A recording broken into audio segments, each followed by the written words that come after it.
بسم اللہ الرحمن الرحیم۔ السلام علیکم ورحمۃ اللہ وبرکاتہ۔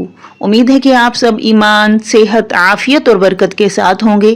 آج ہم شمائل ترمذی کا سبق نمبر 40 پڑھیں گے، جس میں باب ما جاء فی تکعتی رسول اللہ صلی اللہ علیہ وسلم کی بقیہ احادیث کو تفصیل کے ساتھ پڑھیں گے، اور اگلا باب انشاءاللہ تفصیل کے ساتھ پڑھیں گے۔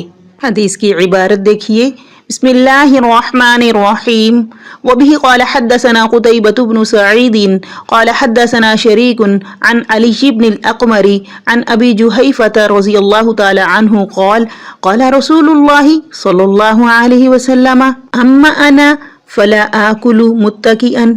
امام ترمذی رحمہ اللہ فرماتے ہیں کہ ہمیں یہ روایت قتیبہ بن سعید نے بیان کی، ان کے پاس یہ روایت شریک نے علی بن اقمر کے حوالے سے بیان کی۔ وہ صحابی رسول حضرت ابو جحیفہ رضی اللہ تعالی عنہ سے نقل کرتے ہیں کہ نبی کریم صلی اللہ علیہ وسلم نے فرمایا کہ میں تو ٹیک لگا کر کھانا نہیں کھاتا۔ تو دیکھیے یہ حدیث میں جو لفظ اما ذکر کیا گیا یہ حرف شرط ہے، تفصیل کے لیے بھی آتا ہے اور تاکید کے لیے بھی، لیکن یہاں پر یہ اما لفظ صرف تاکید کے لیے آیا ہے، اگرچہ عام طور پر تاکید کے ساتھ تفصیل کے لیے بھی آتا ہے، جیسے کہ اس کی مثال قوم آئی، ان میں سے زید سوار ہو کر اور عمر پیدل آیا، تو اس سے نہیں کرنا مقصود ہے، اس لیے طریقہ کنایا کا اختیار کیا گیا ہے، لیکن یہاں پر مقصود نہیں ہے۔ اپنے لیے ایک چیز ثابت نہ کرنے کا مقصد دوسرے سے اس کی نفی کرنا ہے، تو یہ نفی حکم میں نہیں کی ہے۔ پھر آگے جو آپ صلی اللہ علیہ وسلم نے فرمایا کہ انا فلا آکل متکئا، کہ میں نہیں ٹیک لگا کر کھانا کھاتا، وہ اس لیے فرمایا کیونکہ ٹیک لگا کر کھانا کھانا تکبر کی علامت ہے، اس لیے کہ تکیہ لگا کر کھانا کھانا تواضع عاجزی کے خلاف ہے، زیادہ کھانے کا بھی سبب بنتا ہے اور اس سے پیٹ بھی بڑھتا ہے اور جلدی ہاضمہ بھی نہیں ہوتا۔ اور سب سے بڑی بات یہ ہے کہ یہ اہل جاہلیت اور اعجمی بادشاہوں اور متکبرین کا طریقہ ہے۔ ملا علی قاری رحمہ اللہ فرماتے ہیں کہ سب سے واضح بات یہ ہے کہ نبی کریم صلی اللہ علیہ وسلم کا یہ قول ہے کہ میں تکیہ لگا کر نہیں کھاتا، اسے اہل جاہلیت اور اعجمی لوگوں پر ایک قسم کی تعریض اور طنز ہے کہ یہ لوگ جو تکیہ لگا کر کھانا کھاتے ہیں اور اس چیز کو اپنی بڑائی اور تکبر سمجھتے ہیں، کہ یہ لوگ جو تکیہ لگا کر کھانا اپنی بڑائی اور فخر و تکبر کے لیے کھاتے ہیں، میں اور میری اتباع کرنے والے ایسا نہیں کرتے۔ علماء کرام نے یہاں پر 4 صورتیں ٹیک لگانے کی ذکر کی ہیں، اور یہ چاروں کی چاروں صورتیں نہیں کا مصداق ہیں۔ پہلی صورت یہ ذکر کی کہ دائیں یا بائیں پہلو کو دیوار یا تکیے وغیرہ پر سہارا لگا کر کھایا جائے، اور دوسری صورت یہ ذکر کی کہ ہتھیلی سے زمین پر سہارا لگایا جائے، اور تیسری صورت یہ کہ چوزانو یعنی چوکھڑی مار کر کسی گدے وغیرہ پر بیٹھ کر کھانا کھایا جائے، اور چوتھی صورت یہ کہ کمر گاؤ تکیہ یا دیوار سے لگائے، کہ یہ سبھی صورتیں جو ہیں مذموم ہیں اور ان سے منع فرمایا گیا ہے۔ دیکھیے اسی طرح لیٹ کر کھانا کھانا بھی مکروہ ہے، ہاں البتہ کھڑے ہو کر کھانا کھانا مکروہ نہیں ہے۔ یہاں پر ایک بات کی وضاحت ضروری ہے، وہ یہ کہ اس سے مراد مستقل طور پر کھڑے ہو کر کھانا مراد نہیں ہے، بلکہ اگر کوئی چیز اتفاقاً کھڑے ہو کر کھا لی گئی تو اس کو مکروہ نہیں کہا جائے گا، ورنہ آج کل کے جو بے دین لوگ ہیں وہ کھڑے ہو کر جو کھاتے ہیں وہ اسی سے استدلال کرنے لگ جائیں گے۔ جیسے کہ اس کو ایک مثال سے سمجھیے کہ اگر سنت موقدہ کو چھوڑ دیا جائے تو اس کے ساتھ اگرچہ دوزخ اور آگ کی سزا نہیں ہے، لیکن نبی کریم صلی اللہ علیہ وسلم کی شفاعت سے محرومی تو ضرور ہے۔ تو اس حدیث میں جو نبی کریم صلی اللہ علیہ وسلم نے فرمایا کہ جس نے میری سنت طریقے کو چھوڑ دیا، یعنی میرے طریقے کو چھوڑ دیا، وہ ہرگز میری شفاعت نہیں پائے گا۔ اسی لیے فرمایا کہ جو سنتوں پر عمل نہیں کرے گا تو سنتوں پر عمل نہ کرنا شفاعت سے محرومی کا باعث بن سکتا ہے۔ پھر آگے کھانے کے آداب ذکر کیے گئے کہ جب کھانے والا اپنے کھانے سے پہلے ہاتھ دھو لے، جوتے اتار کر اطمینان کے ساتھ کھانے کے لیے بیٹھ جائے اور اس کو عزت اور احترام سے اٹھا کر بسم اللہ پڑھے تو اس کھانے میں برکت ڈال دی جاتی ہے اور بیٹھ کر کھانا کھانا افضل ہے۔ اور کھانے کا سنت طریقہ یہ ہے کہ کھانے پر جھکاؤ ہو اور کھانے والا کھانے کی طرف ہی مائل ہو، مطلب ایسا نہ ہو کہ کھانا کھانے والا کھانا تو کھا رہا ہے لیکن ساتھ ساتھ موبائل بھی استعمال کر رہا ہے، ساتھ ساتھ کسی چیز کو اور پڑھنے والی چیز ہو اس کو پڑھ بھی رہا ہے، یا کوئی اور سرگرمی جو اس کی ہے وہ بھی ساتھ ساتھ کر رہا ہے۔ تو ایسا نہیں ہونا چاہیے، بلکہ پہلے اطمینان کے ساتھ کھانا کھا لے اور پھر اس کے بعد اپنا جو کام کرنا ہے وہ کر لے، تاکہ جو کھانا اس نے کھایا ہے وہ اطمینان کے ساتھ اگر کھائے گا تو وہ کھانا اسے فائدہ پہنچائے گا، اور اگر سنت کے مطابق کھایا تو سنت پر عمل کرنے کا ثواب بھی مل گیا اور کھانے میں برکت بھی ہو گئی۔ اور آپ صلی اللہ علیہ وسلم کا کھانا کھاتے وقت بیٹھنا سب کا سب ادب اور احترام کا طریقہ ہے۔ کبھی تو آپ دونوں پاؤں کی ہتھیلیوں پر بیٹھتے اور کبھی دائیں پاؤں کو کھڑا کر کے بائیں پاؤں کو لٹا کر اس پر بیٹھ جاتے اور اطمینان کے ساتھ اللہ رب العزت کا نام لے کر کھانا کھاتے۔ اللہ ہم سب کو سنتوں پر صحیح طرح عمل کرنے والا بنائے۔ اگلی حدیث کی عبارت دیکھیے، وبی قال حدثنا محمد بن بشار قال حدثنا عبد الرحمن بن مہدی قال حدثنا سفیان عن علی بن الاقمر قال سمعت ابا جحیفہ رضی اللہ تعالی عنہ یقول قال رسول اللہ صلی اللہ علیہ وسلم لا آکل متکئا۔ امام ترمذی رحمہ اللہ فرماتے ہیں کہ ہمیں یہ حدیث محمد بن بشار نے بیان کی، وہ فرماتے ہیں کہ ہمیں اسے عبد الرحمن بن مہدی نے نقل کیا، وہ فرماتے ہیں کہ ہمیں یہ روایت سفیان سے علی بن اقمر کے حوالے سے پہنچی۔ یہ صاحب فرماتے ہیں کہ میں نے صحابی رسول حضرت ابو جحیفہ رضی اللہ تعالی عنہ کو یہ فرماتے ہوئے سنا کہ نبی کریم صلی اللہ علیہ وسلم نے ارشاد فرمایا کہ میں ٹیک لگا کر کھانا نہیں کھاتا۔ دیکھیے اس حدیث کے متن میں اما انا نہیں ہے، باقی وہی الفاظ ہیں جو پہلی حدیث میں تھے، ٹھیک ہے۔ سند میں بھی فرق ہے، تو سید امیر الدین رحمہ اللہ فرماتے ہیں کہ ان دو حدیثوں کے درمیان فرق تو سند میں جو ہے وہ بعض رجال کے اختلاف کی وجہ سے ہے اور کچھ معمولی تبدیلی متن میں بھی ہے، لیکن حدیث کی اصل غرض جو ہے وہ یہ ہے کہ نبی کریم صلی اللہ علیہ وسلم فرما رہے ہیں کہ تکیہ لگائے ہوئے کھانا نہیں کھانا، یعنی آپ صلی اللہ علیہ وسلم اس کو تاکیداً بیان کر رہے ہیں۔ اگلی حدیث کی عبارت دیکھیے، وبه قال حدثنا يوسف بن عيسى قال حدثنا وكيع قال حدثنا إسرائيل عن سماك بن حرب عن جابر بن سمرة رضي الله تعالى عنه قال رأيت النبي صلى الله عليه وسلم متكئا على وسادة قال ابو عیسیٰ لم یذکر وکیع علی یسارہ ہکذا روا غیر واحد عن اسرائیل نحو روایت وکیع ولا نعلم احدا روا فیہ علی یسارہ الا ما روا اسحاق بن منصور عن اسرائیل۔ امام ترمذی رحمہ اللہ فرماتے ہیں ہمیں یہ حدیث یوسف بن عیسیٰ نے بیان کی، وہ فرماتے ہیں کہ ہم تک یہ روایت وکی کے ذریعے پہنچی۔ وکی کہتے ہیں ہمیں یہ روایت اسرائیل نے سماک بن حرب کے حوالے سے بیان کی، انہوں نے جابر بن سمرہ رضی اللہ تعالی عنہ سے یہ حدیث سنی، وہ فرماتے ہیں کہ میں نے نبی کریم صلی اللہ علیہ وسلم کو تکیے پر ٹیک لگا کر بیٹھے ہوئے دیکھا۔